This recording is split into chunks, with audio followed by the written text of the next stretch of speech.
And we are officially live on Facebook, LinkedIn, and YouTube. All right, on my YouTube. Awesome. Oh, yes, I'm introducing us. All right. Hey, everyone. My name is Akosua Casaberry. I'm the founding CEO of Amakosua, the #1 publishing firm based in the Bronx, New York.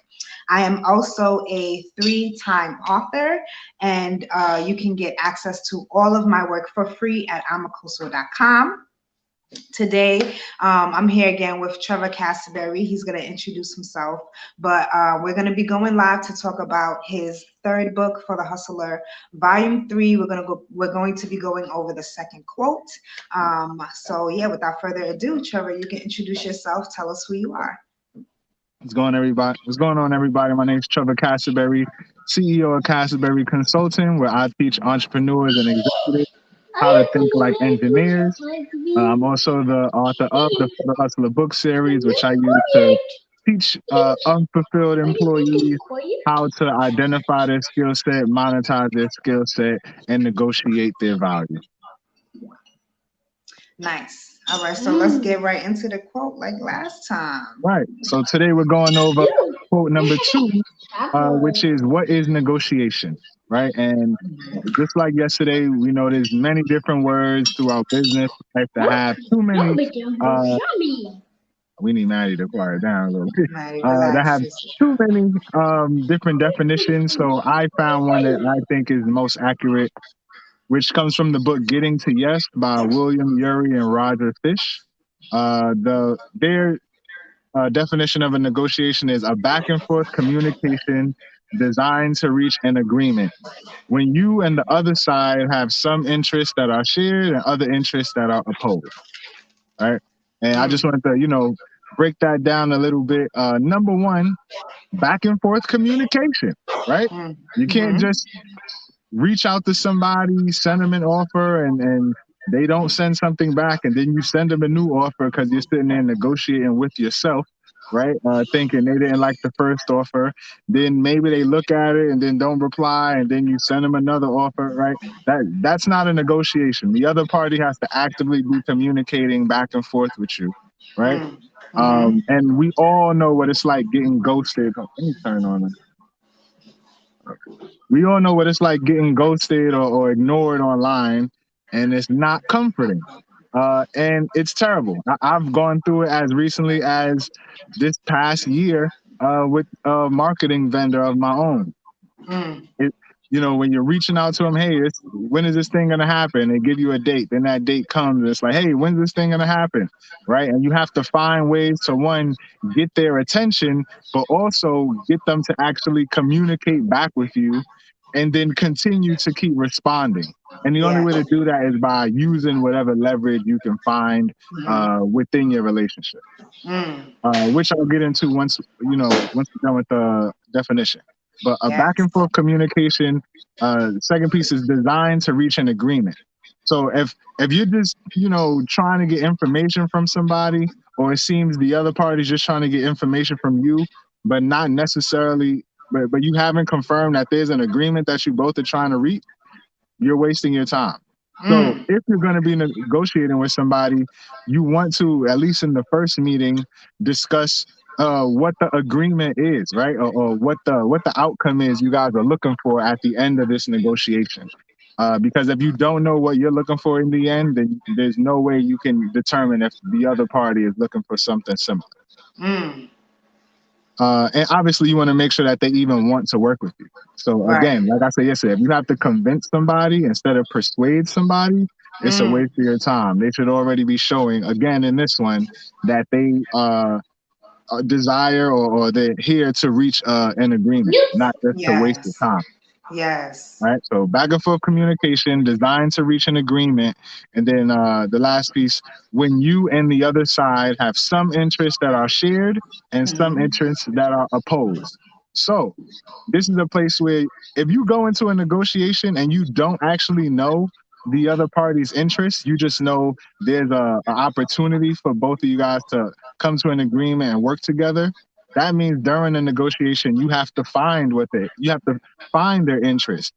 through the discussion. You have to sit there and continue asking questions and keeping dialogue going and have a real conversation to get Mhm. all of that information out. Obviously, there's different tactics you may have to use to extract that information and identify it. Mhm. But you can go into a negotiation not knowing the other person's side or the other party's side.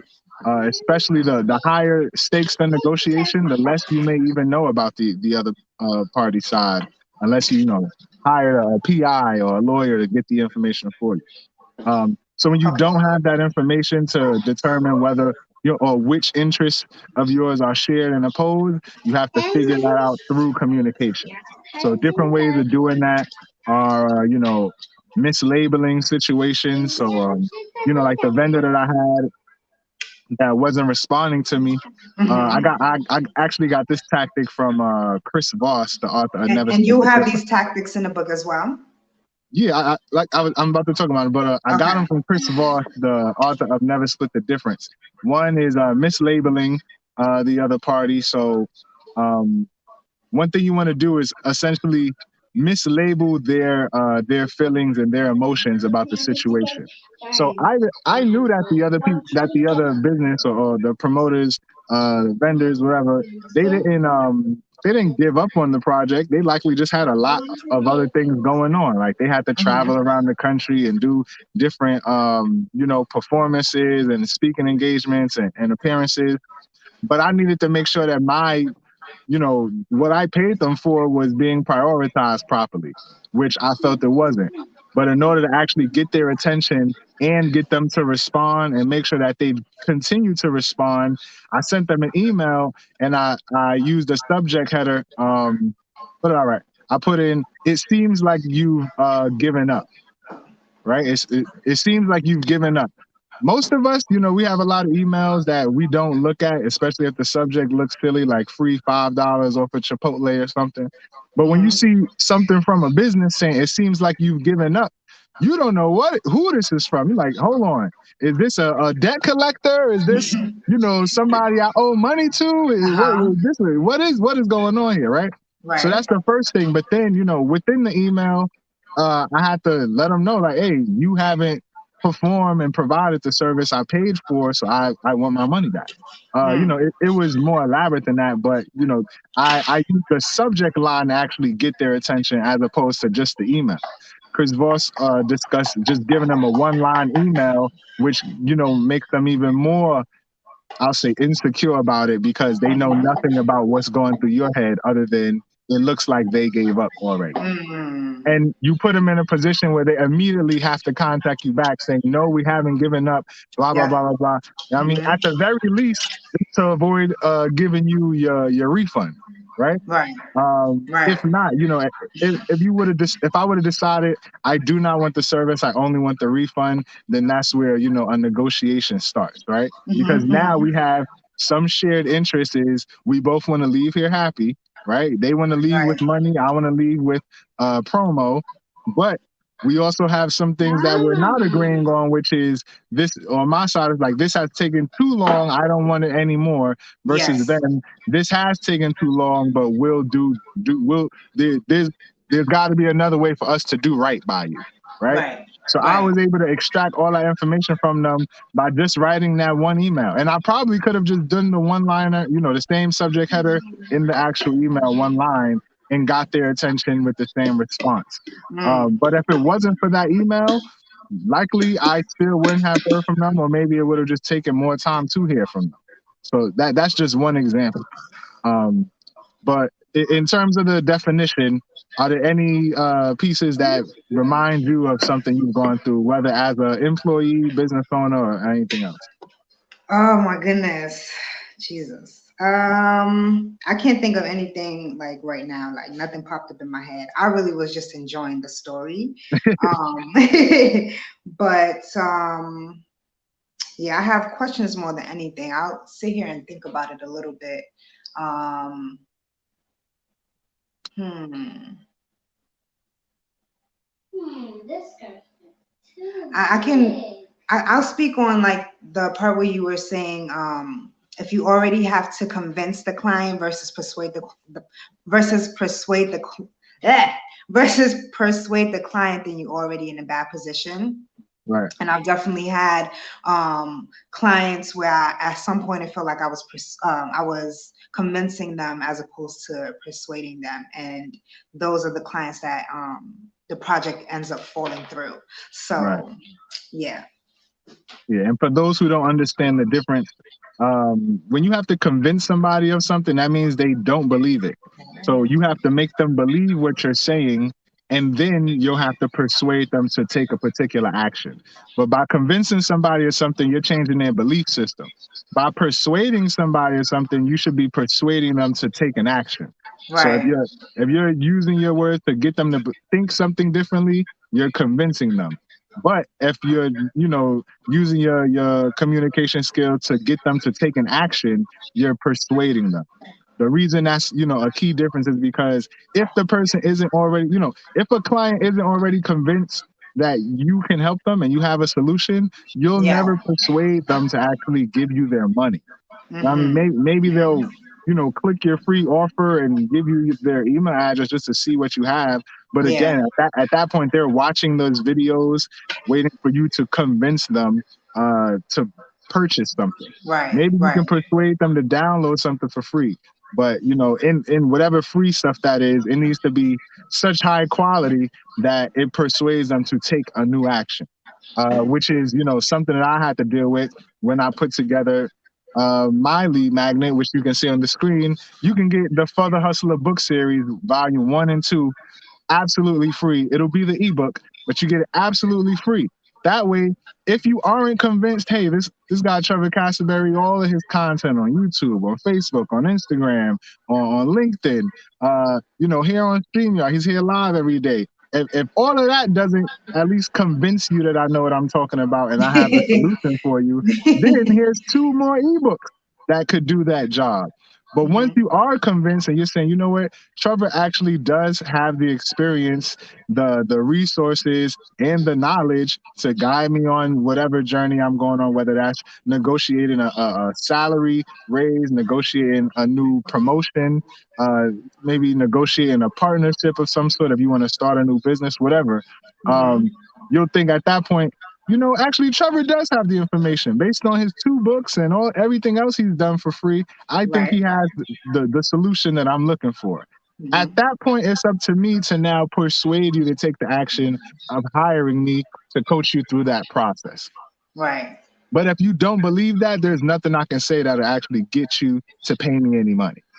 So that's the key difference between convincing and persuading, Mm. I like that. of course. And you should be doing persuading during your negotiation. Hopefully, not too much convincing.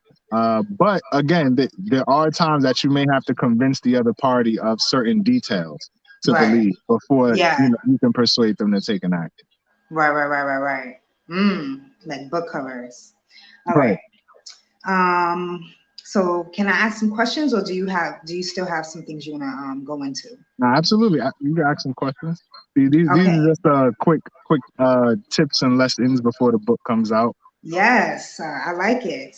All right. So, how do you incorporate negotiation into your everyday life?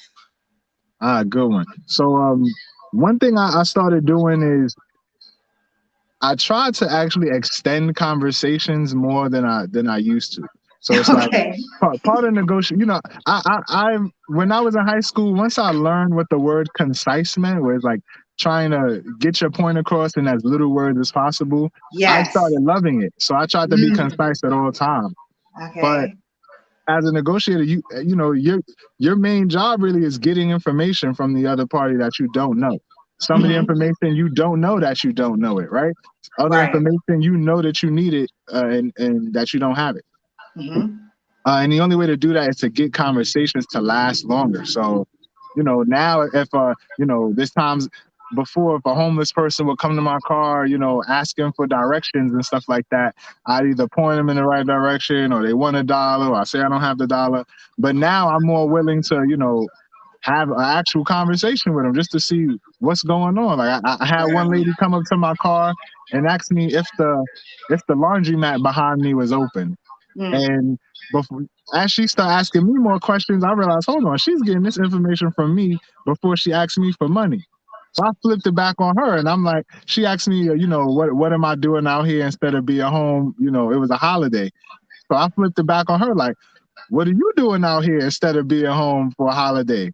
Literally, her eyes get bright because she wasn't expecting me to ask her a question. Because I'm assuming most people don't try to get more info from her.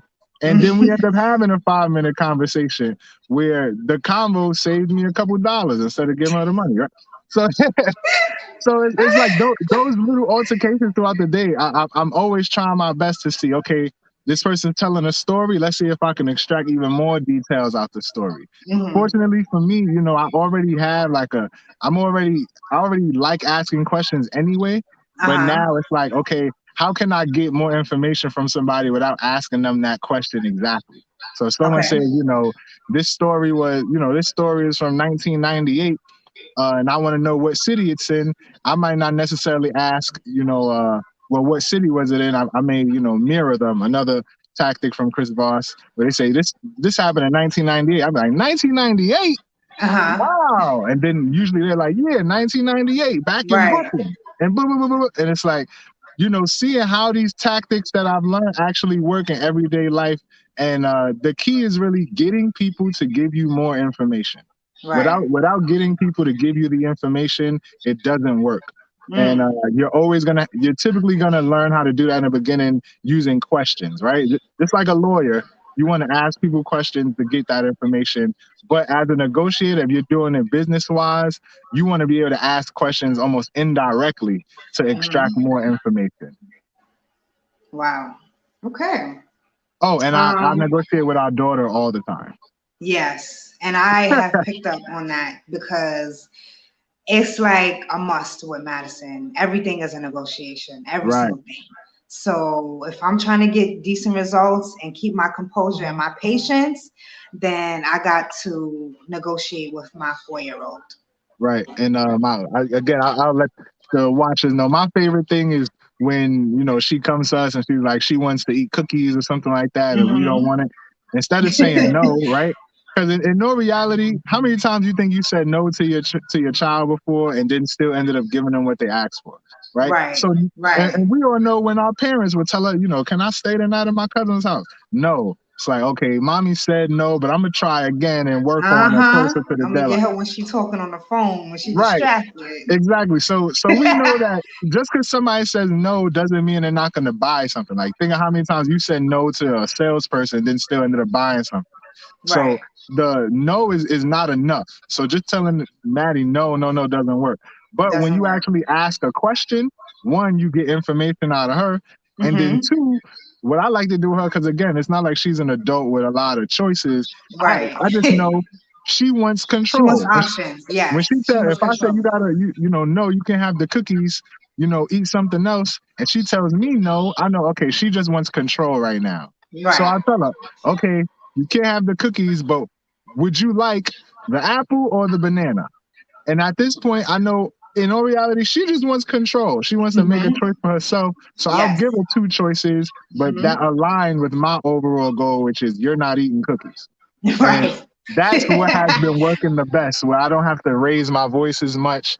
And Hmm. or times that I was about to raise my voice, I can instead use that. And next thing everything is resolved within a matter of seconds versus minutes at a time. So Right. you'll shave some stress off your life by using that tactic, particularly with younger children. Absolutely, babe. Absolutely. OMG. Okay.